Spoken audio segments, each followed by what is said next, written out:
tantangan-tantangan ke depan kan semakin sengit gitu ya, dan menantang, sehingga kita harus bersiap-siap. Kalau kita tidak bisa ikuti perubahan-perubahan itu, kita akan mati gitu ya. Terutama dalam transformasi digital sekarang ini. Mestinya pemerintah harus adil juga ya. Dulu kita dipaksa-paksa untuk menjalankan pendidikan tinggi, didorong apa segala macam dengan modal yang terbatas. Assalamualaikum warahmatullahi wabarakatuh. Kembali lagi saya bersama Gunawan Songki, host dalam podcast Ngobrol bersama pimpinan Universitas Muslim Indonesia dan bersama tokoh-tokoh penting yang ada di Indonesia. Nah, seperti biasa dalam podcast-podcast sebelumnya kita selalu menghadirkan tokoh-tokoh penting yang memiliki pengaruh di banyak sektor, khususnya untuk di sektor pendidikan. Nah, dalam waktu dekat atau khususnya besok 5 November 2022 akan ada agenda penting secara nasional di Kota Makassar.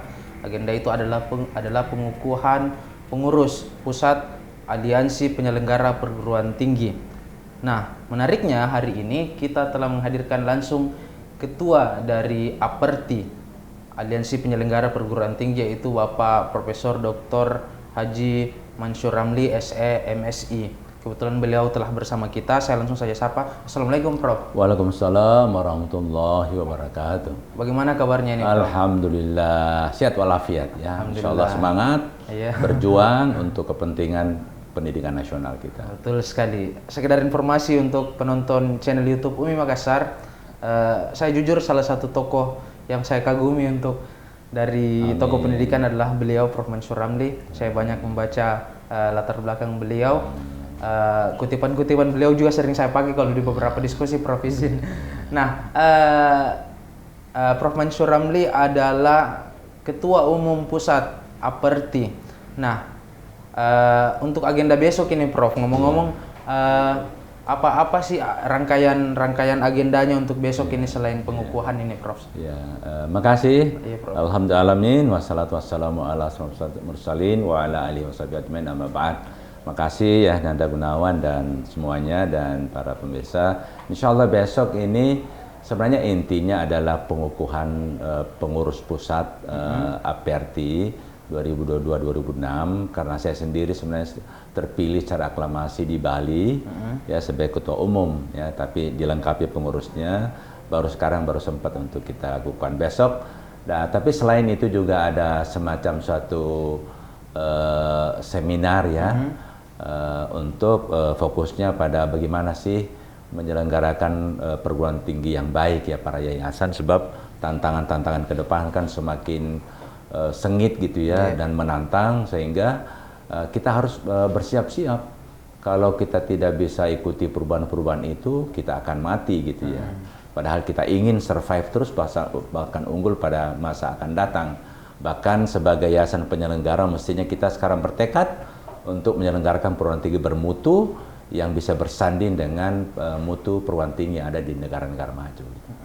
Nah, izin Prof, kalau boleh tahu sebelum kita kemarin yang ketua umum APERTI itu Prof, jurnalis Udin kalau tidak salah ya, guru besar Ketua Yayasan Yarsi. Oh, Universitas Yarsi.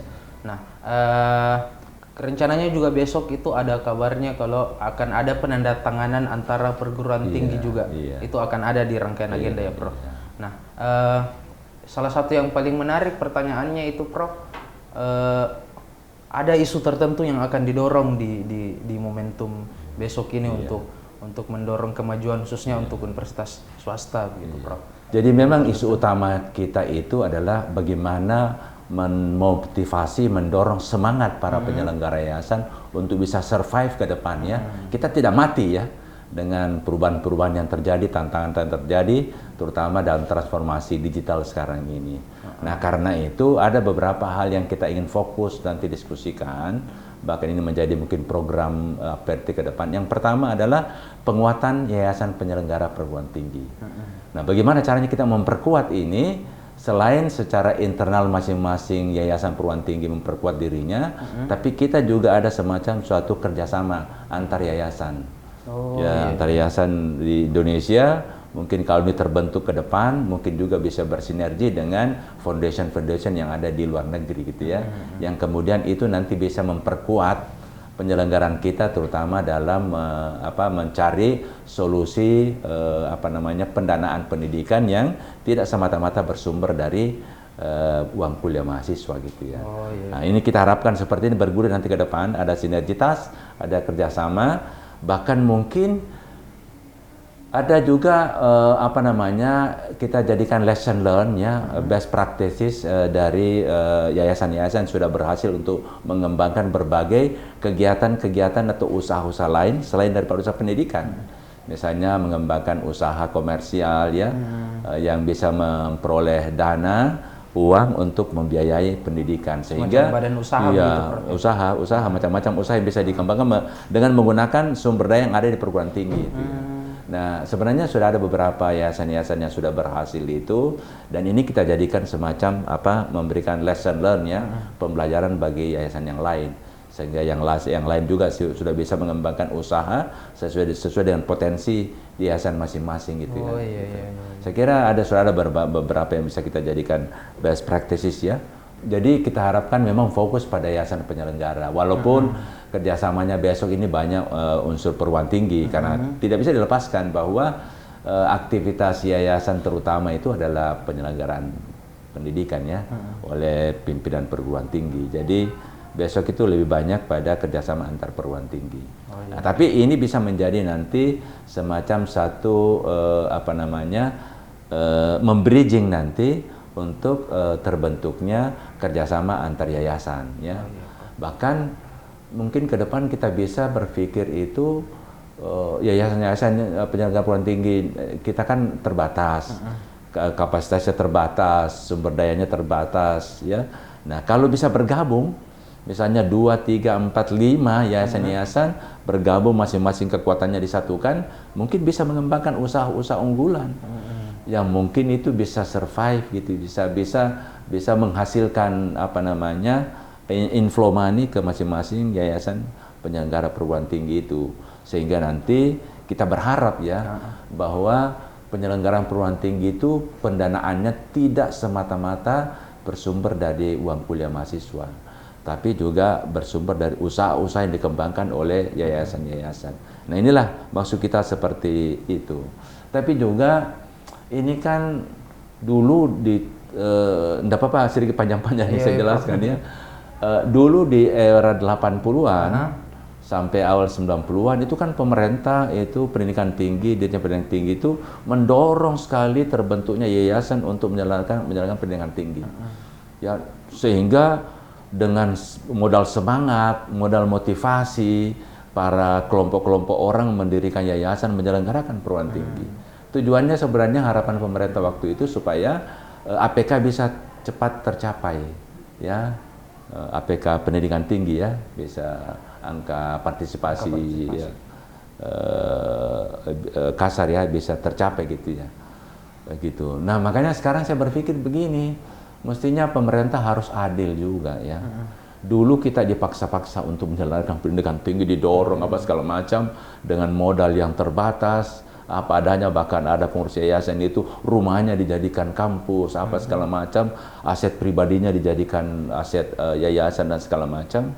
Nah, sekarang ini kan boleh dikata pemerintah kita memiliki dana pendidikan yang cukup memadai, 20% di APBN. Cukup besar ya. Nah, mungkin sekarang saatnya lah di mana yayasan perguruan tinggi ini juga masih merayap ya, karena kekurangan dana dan segala macam. Mungkin inilah suatu kesempatan yang baik untuk pemerintah berbuat adil ya, untuk memberi bantuan yang sepantasnya ya kepada penyelenggara perguruan tinggi untuk membiayai pendidikannya. Betul Itu sekali. ya. Jadi kemudian yang lain juga begini, ada juga ide-ide yang selama ini saya kemukakan, kembangkannya, keadilan di dalam penyelenggaraan pendidikan tinggi antara pemerintah dengan masyarakat, antara PTN dengan PTS gitu ya. Ada dua orientasi kita sebenarnya. Yang pertama mutu. Kita harus menyelenggarakan pendidikan tinggi yang bermutu.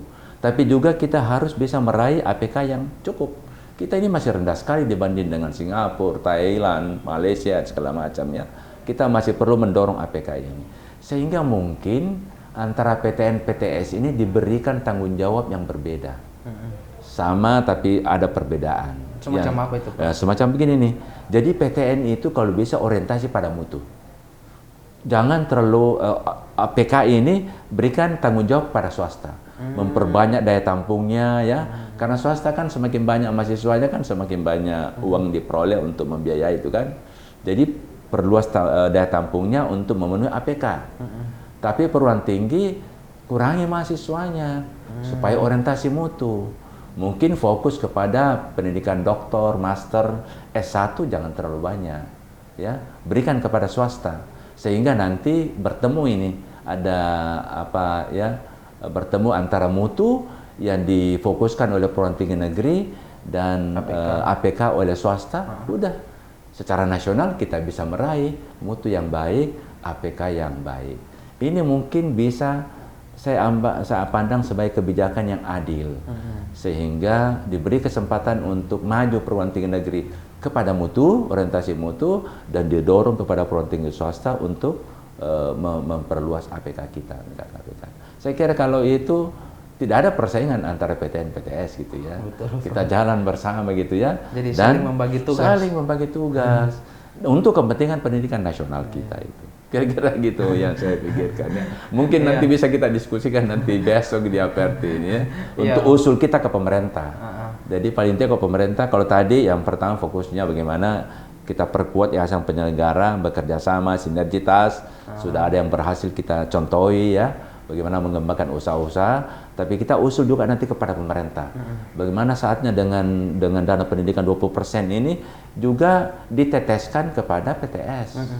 Jangan hanya membiayai PTN saja atau sekolah pemerintah saja, tapi diteteskan juga kepada perguruan tinggi swasta gitu ya. Sehingga yang merayap ke sini bisa maju ya dan segala macam itu. Karena kan ya masalahnya PTS kan biasa soal dana sebenarnya. Di PTS itu masalahnya adalah dana yang kurang. Ya. Padahal punya kontribusi yang sama mencerdaskan kehidupan bangsa. Ketika pemerintah tidak mampu menyelenggarakan memenuhi di beberapa daerah terpencil segala macam, yang hadir kan situ PTS gitu ya. Sudah membantu pemerintah waktu itu. Nah, mestinya sekarang ini dengan dana yang cukup 20%, balaslah itu. Bukan kita minta imbalan, tapi ini keadilan. Ini keadilan kebijakan dalam pendidikan tinggi nasional kita itu. Jadi akan ada grand issue sebenarnya Prof ya di APRT. Itu yang saya mau lontarkan besok supaya apa namanya yang saya sebutkan tadi ini yang saya coba lontarkan di besok ini untuk bisa kita rekomendir ya menjadi hasil rapat kerja kita, karena selain pengukuhan ada rapat kerja dan ada bentuk seminar gitu ya, supaya apa namanya, supaya adalah sesuatu dan pemerintah tidak perlu alergi terhadap perguruan tinggi swasta, karena bagaimanapun juga pendidikan kita bisa berhasil karena ada kontribusi yang sangat signifikan dari perguruan tinggi swasta. Ya, dan kita nggak bisa naifkan kalau di beberapa negara Eropa justru PTS yang paling maju, Bro. Oh iya. Justru PTS dibandingkan. Pengalaman saya dikirim dulu oleh Bank Dunia belajar khusus Management University di Amerika ya, beberapa bulan itu. Di sana juga perguruan tinggi swasta itu Harvard swasta, Yale University swasta, ya. Tapi mereka memang karena kemandiriannya tinggi, tidak mengharap pemerintah juga memberikan bantuan dukungannya kepada mereka ya. Nah, kondisi kita Indonesia beda. Kalau di negara-negara maju itu foundation itu didirikan oleh orang-orang kelebihan duit, ya. Kalau kita di Indonesia ini kasihan, modalnya semangat, motivasi, apalagi sudah dipaksa oleh pemerintah untuk menjalankan pendidikan tinggi, membantu bisa memperbesar APK, kita hadir gitu ya, dengan modal semangat, motivasi gitu ya. Nah, sampai sekarang kita masih tertati-tati. Nah, maksud saya seperti itu. Yang adil itu apabila pemerintah berusaha untuk memperhatikan ini. Jadi memberi bantuan, ya, membagi secara adil lah ya, secara adil. Ini PTNBH sudah diminta untuk mencari uang sendiri ya, tapi diberi bantuan yang besar juga. Kalau kita swasta memang sudah mencari uang sendiri dari dulu ya. Nah, mestinya juga dibantu oleh pemerintah kalau mau adil gitu kan. Kira-kira pikiran saya seperti itu. Iya, betul, Prof. Nah, ini mungkin yang hal sederhana tapi biasanya orang itu misunderstanding, Prof. Mungkin agak salah paham. Apa sih bedanya aperti sama aptisi ini, Prof? Kan kadang jadi iya, jadi gini, kalau aptisi itu memang lebih luas ya. Lebih dulu lahir saya kan pernah menjadi ketua aptisi di Sulawesi ini 20 tahun barangkali, di pusat juga ya. Dari dulu kita itu dari BMPTS ya. Aptisi itu memang aptisi organisasi yang menghimpun semua unsur perguruan tinggi, unsur pimpinan, unsur dosen, unsur yayasan, semualah di situ ya. Nah, kalau Aperti ini khusus untuk menghimpun penyelenggara, yayasan penyelenggara gitu ya, penyelenggara perguruan tinggi gitu ya. Itu jadi skopnya lebih sempit ya dibanding dengan aptisi. Sebenarnya aptisi kalau kita mau ini aptisi cukup. Kita bersama-sama di sini semua. Tapi mungkin ada aspek-aspek tertentu di bidang penyelenggaraan yang diperlukan untuk fokus sehingga kita juga membentuk Aperti ini ya. Kira-kira seperti itu. Terakhir nih, Prof, sebagai ketua terpilih di Aperti Pusat ini, dalam beberapa waktu ke depan akan dibawa kemana nanti Aperti ini? Dan akan seperti apa kira-kira Aperti ini, Prof? Jadi memang yang pertama kalau fokus saya nanti ini bagaimana memperkuat penyelenggaraan pendidikan tinggi, memperkuat yayasan. Nah, caranya bagaimana? Caranya itu membangun sinergitas antar yayasan-yayasan perguruan tinggi di Indonesia, kolaborasi, bahkan juga mungkin nanti dengan foundation yang ada di luar gitu kan, sehingga bisa kita memperoleh dana bantuan dari sana lah, kira-kira seperti itu. Yang kedua, memang kita berharap nanti ada contoh-contoh baik, best practices dari yayasan-yayasan yang sudah berhasil gitu ya, berhasil. Nah, kita minta ini sharing ya pengalaman-pengalamannya itu kepada yayasan-yayasan yang baru merangkak ini, baru jalan sehingga mereka juga bisa maju. Bahkan mungkin kita bikin semacam ada forward linkage dan backward linkage gitu ya. Jadi yayasan-yayasan sudah maju itu menjadi gerbong lokomotif kereta apinya ya. Nanti yayasan-yayasan yang masih merayap ini menjadi gerbong-gerbong yang ditarik oleh lokomotif itu ya, maju bersama. Jadi yang sudah maju juga kita dorong maju, tapi yang masih belum maju ini ditarik ya, seperti itu. Jadi saya katakan ini ada link backward linkage, tapi ada juga forward linkage gitu ya, untuk saling memajukan ya untuk kepentingan pendidikan nasional kita. Yang kedua, kita mau meyakinkan kepada pemerintah dan masyarakat bahwa memberi dukungan kepada yayasan penyelenggara perguruan tinggi itu insya Allah tidak sia-sia. Karena itu juga untuk kepentingan pendidikan tinggi nasional kita, untuk membentuk SDM yang berkualitas, dan kita yakin dan percaya bahwa apapun yang diberikan bantuan oleh masyarakat dan pemerintah ke yayasan kita ini akan kita gunakan sebaik-baiknya untuk kepentingan mutu pendidikan nasional kita, mutu pendidikan tinggi nasional kita. Jadi tidak perlu ragu gitu ya. Saya kira pimpinan perguruan tinggi swasta itu belum ada yang masuk KPK barangkali ya. Setahu saya belum ada. Tapi kalau pimpinan perguruan tinggi negeri saya kira sudah ada beberapa itu anunya. Jadi maksud saya meyakinkan kepada masyarakat, pemerintah, don't worry, jangan ragu, jangan bimbang memberi dukungan bantuan kepada yayasan penyelenggara perguruan tinggi swasta. Insya Allah itu akan dilaksanakan dengan baik. Mereka orang-orang terpercaya. Tidak bukti empirik saja. Kayaknya belum ada tuh pimpinan di swasta yang masuk KPK karena korupsi dan segala macam ya. Itu. Jadi ada jaminan begitu bahwa selama ini insya Allah. Karena ini juga yang kita coba mau bentuk citra kepada yayasan penyelenggara bahwa kita itu menyelenggarakan dengan baik, ya, dengan transparan, dengan kejujuran, integritas yang tinggi.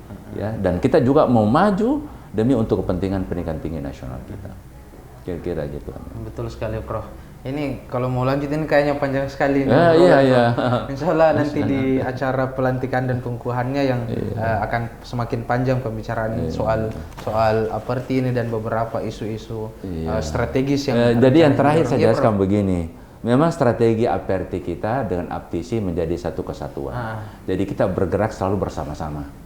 Ya, mungkin nanti ada orientasinya yang sedikit berbeda karena Aperti fokus kepada yayasan penyelenggara, Aptisi lebih luas, tapi kita bersama-sama menjadi satu kekuatan besar gitu sebagai suatu jamaah. Itu kan teori, saya gunakan teori ini nih, apa namanya, teori ini tangan ini, ya, teori jari. Jadi kalau ini berpegang erat ini kuat untuk mengangkat beban. Jadi kalau ini Aptisi, Aperti menguat menjadi satu kekuatan, insya Allah Jadi bisa kekuatan besar. kekuatan yang sangat besar untuk kemajuan pendidikan tinggi nasional. Iya, betul sekali, Prof. Nah, menarik sekali. Sebelum saya tutup, saya sekedar menginformasikan kepada pendengar setia channel UMI bahwa Prof. Mansur Ramli juga adalah Ketua Pembina Yayasan Wakaf UMI dan juga mantan koordinator Ban PT, Prof. Iya, ketua. Oh, Ketua Ban PT, Kepala Ban PT, Badan Akreditasi Nasional Perguruan Tinggi. Nah, mungkin sampai di kalau sini Ban saja. PT ketua namanya. Oh, Ketua. Nah, kalau Balitbang dulu kepala. Oh, gitu, Prof. Iya.